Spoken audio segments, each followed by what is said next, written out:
Hi guys, I'm back with another video. This time I wanted to show you how I make my memo pads. This is a little jack-o'-lantern one with 4 different designs that I'm releasing for my Halloween launch this summer. So let's get into it. So I'm going to start in Fire Alpaca. You can use any kind of editing program that you want to. Fire Alpaca is just free and it has all the features that I really like. And it's also my favorite way to add offcut for any of my stickers if I need to. So I'm going to do it on here so I have a bit more control over how sharp the edges are. So the first thing that I need to do is I'm opening up my artwork. This was just done on my iPad and then I just put it onto my PC. Unfortunately, Fire Alpaca does not have a mobile version, so this is only on PC. I'm then taking the wand tool and I'm going up to select, and you can't see it here, I don't know why, but I just clicked inverse. And then I'm clicking expand, and I'm changing that to 90 pixels, and I also clicked round corners. Then I'll make a new layer, and I'm going to use the fill tool, the bucket tool, and I'll make sure that I'll click active layer instead of canvas, and then I'll just fill that with white and I'll put that underneath our pumpkin here.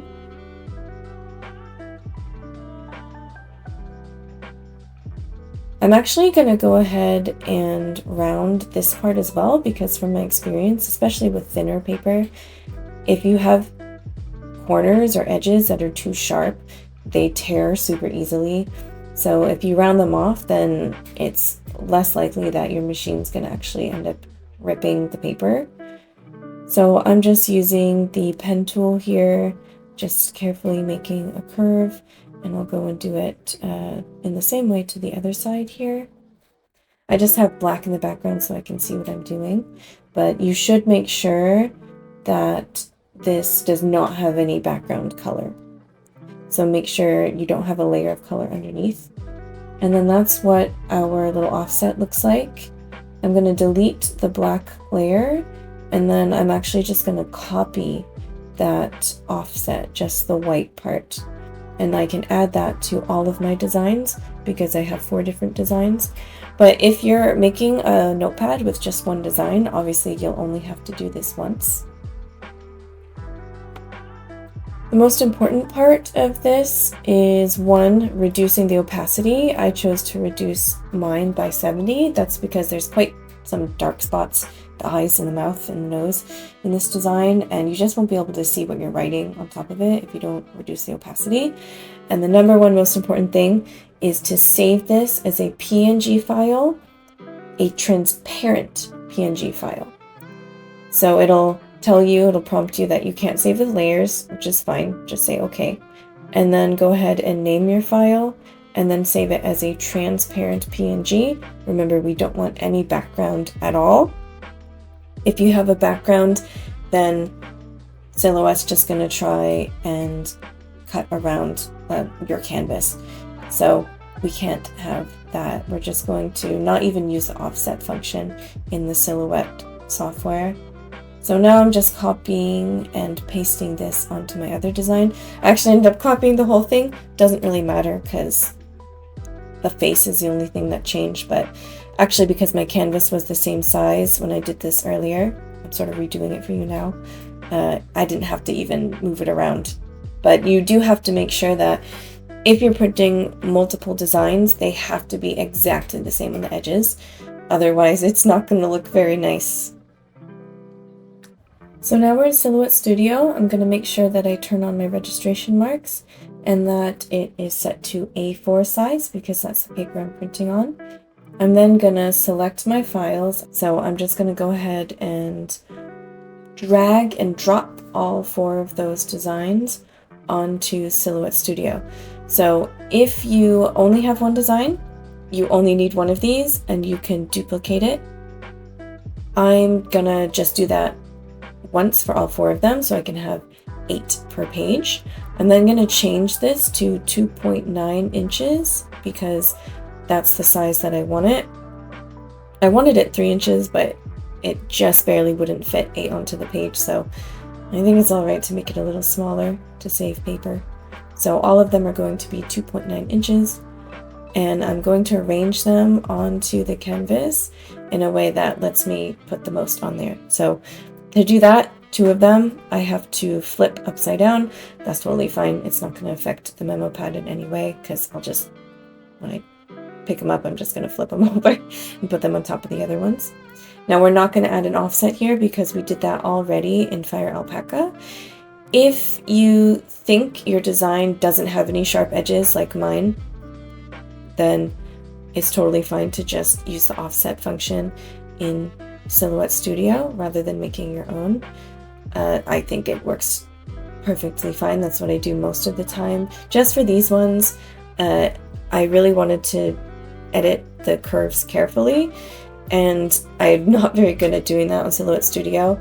If you like skip 1 pixel when trying to use the knife tool or make a new cut, it just really messes things up. So just to be safe, that's why I did it on Fire Alpaca. So for now, we have these all arranged on our canvas. We're just gonna save that so that we don't lose it. And now I'm gonna open up the file that I already made before. So this is what I made before. And I have my Silhouette machine. I have a Silhouette Portrait 3, and that's already plugged in. So I'm just going to the line function, the line tool, and I'm choosing weld, just in case I had any weird missing pixels inside the image, so it doesn't make a weird cut right in the middle, because sometimes that happens even if you can't see it. It might be just so small you don't realize. So I just click weld, so I know it's only 1 line for each image all the way on the outside. And then I'm looking through my different materials, and I'm just selecting printer paper. I don't think this is the default setting. I think I had to change this a bit. So just work with whatever you have and make test cuts to see how deep you want your cuts to be.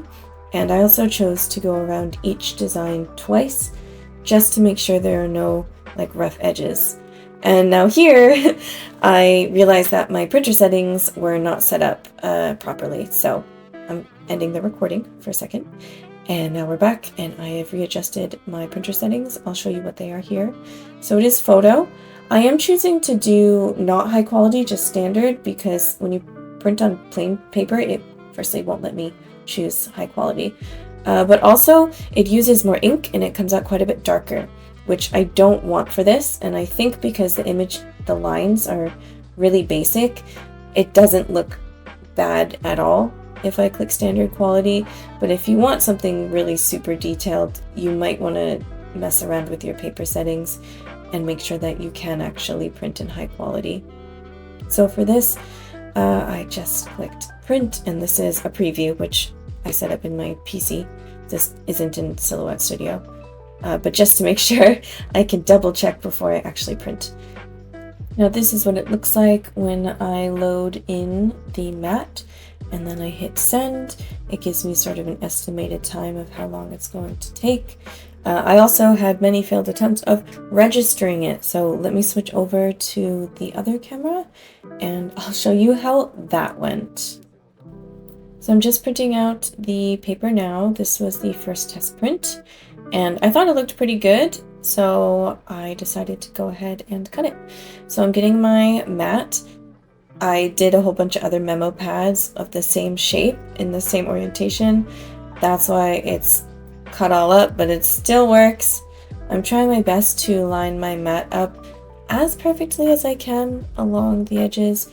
It doesn't have to be 100% perfect because there are registration marks, so most of the time it'll be fine if you're like 0.5 millimeter off, but sometimes if you don't align it perfectly or like close enough, it won't actually read the registration marks right.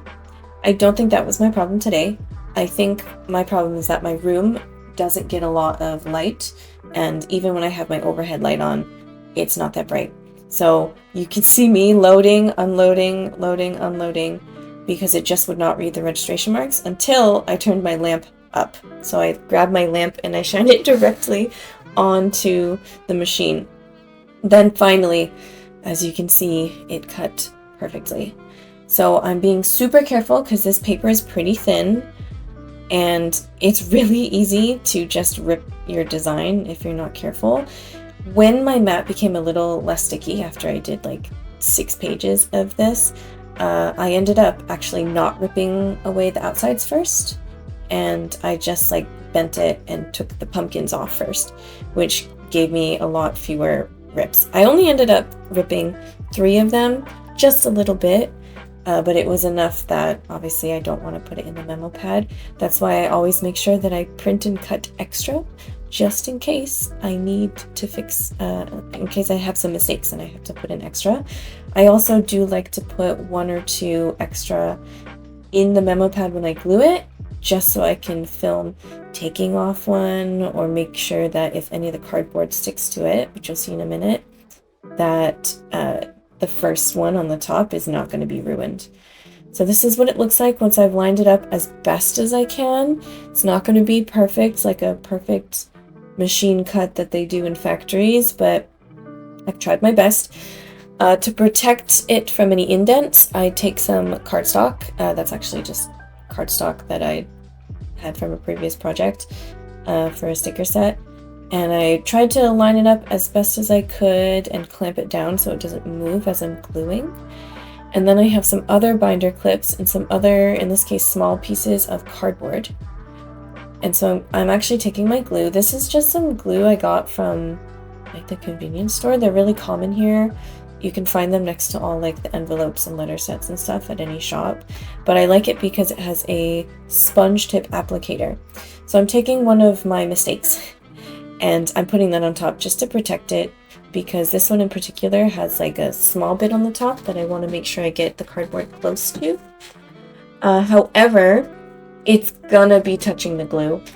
So because of that, I know the top layer is gonna get some cardboard stuck to it, and even if I could get the cardboard off, it's not gonna look nice. So I'm just using a scrap just to protect it. And then because I have gone a little bit down the sides as well, I'm gonna take some more cardboard and just clip each side.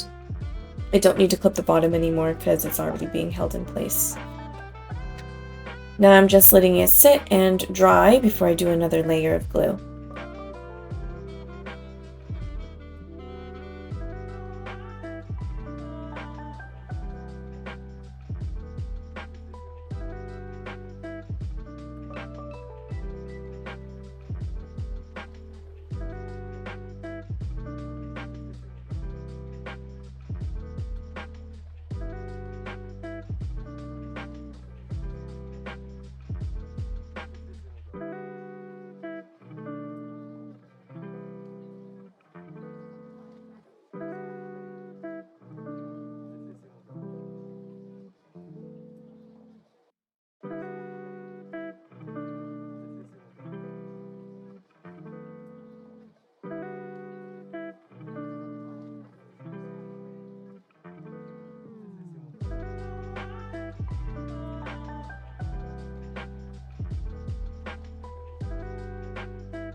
And here it is. I took off the top layer. There was some cleanup to do because I got some glue underneath it by mistake, but luckily it didn't stick too badly to the top one. Our final result. I hope you guys enjoyed this video. Please give it a like if you did. Check out my Etsy shop, EmilyConstantlyArt on Etsy, if you're interested in cute stationery and all kinds of stuff. And yeah, I'll see you in the next one. Thanks for watching.